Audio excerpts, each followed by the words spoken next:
ways in which the children had learnt prior to school that they were taught in traditional Aboriginal ways of learning. They also informed her about the differences in their behaviour management strategies, sharing that within their community the aunties were in charge of the discipline rather than the parents. The Aboriginal liaison officer within her school was able to show her ways to engage her students, helping her with ways she could engage their prior learning and teach these students for the future. Miss Cooper decided to write her program with this new information in mind.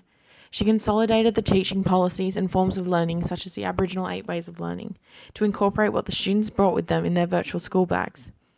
She also planned for the students' family members to come into the class, or call her if this wasn't an option, to understand further the background of the students. After meeting her students and their families, Miss Cooper now understood what the students brought in their virtual school bag. Many of her students were bilingual, speaking English and their local dialect or language. She also found out that most had an understanding of mathematics, and their Indigenous understanding of mathematics could be incorporated with an ethno-mathematical strategy. Whilst none of her students had attended school yet, when applying deficit discourse, the students are impacted from day one.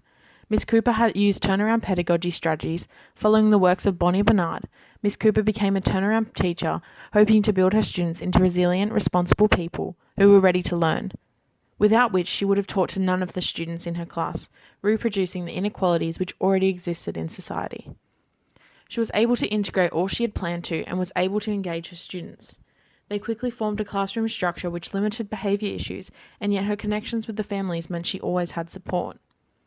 Miss Cooper was aware of her deficit discourse, which allowed her to use turnaround pedagogy strategies to aid her teaching and dissipate any of her fears.